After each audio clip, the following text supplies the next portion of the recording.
Hello, and welcome to another episode of Broadcast Gaming Talk. Something that I rarely play and thus rarely ever talk about are racing games. And that's mostly because I kind of get carried away and then get frustrated and start breaking things when I play racing games.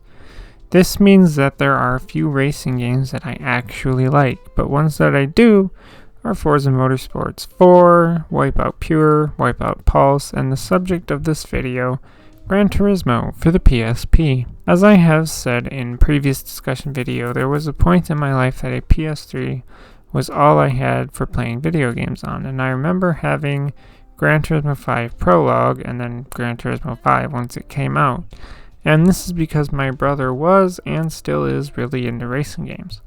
The one for PSP, however, released in between 2004's Gran Turismo 4 and 2010's Gran Turismo 5. The Gran Turismo series as a whole, of course, is one of the most notable racing game series ever and one of the most notable PlayStation titles as well, and so it made sense for a version to be released on the PSP.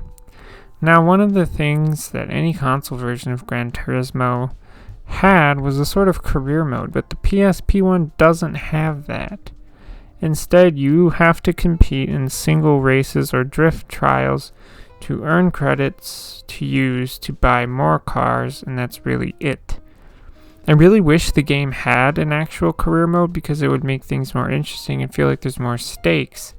As it stands, it feels like it doesn't matter if you happen to come in second or third in a race because I still get some amount of credits. The other thing is that the only progression to it is you climb ranks per track, but it's basically doing the same track over and over. So let me give you an example, because I don't remember any of the track names except for like 2 or 3. So I'll use Laguna Seca. So if you start on Laguna Seca, okay, you complete one race, your driver rank will increase from D to C in one race. Now, if you don't change cars and you do another 2 races, your driver rank on that track will go from C to B, and then do another 2 races without changing cars, B to A, and then another, I think, 2 or 3 races to get from A to S. But essentially, you're doing that one track, mind you, you're going to be doing that, let me think, like 8 times. So you're basically, and this game has like 80 tracks. So you're going to be doing this about 8 times.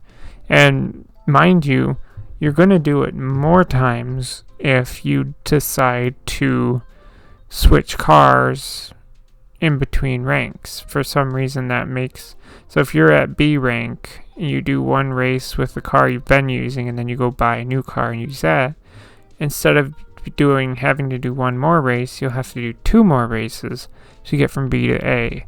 So it's really kind of a stupid thing, but that's what they decided to do instead of having an actual career mode. But the game still has a lot of tracks and a great selection of cars. The way you get cars is that every day in game there will be a random selection of 4 car dealers that you get to look at what cars they have that are available to buy, and then you buy what you want with however many credits you have, of course. For a PSP game, the cars and tracks look good, the cars sound really good, the music is pretty decent all around as well. It's another great example of a console quality game on a handheld device. Plus, for someone like me who doesn't play a lot of racing games or isn't all that good at them, this one is not super difficult either, and I'm alright with that.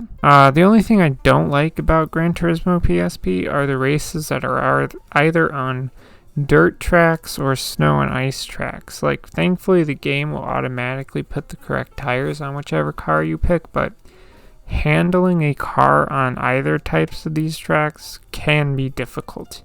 It's a bit easier if you have a rally car or just like an off-road car or something that can handle ice and snow.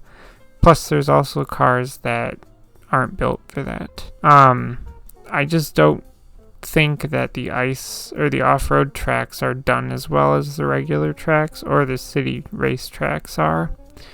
I definitely recommend giving this game a try, either on the PPSSPP emulator or an actual PSP or both, which is what I did, since I have both. Gran Turismo PSP is a good and enjoyable game. That's all I have to say, so if you added the conversation, leave a comment below. As always, thanks for listening, and goodbye.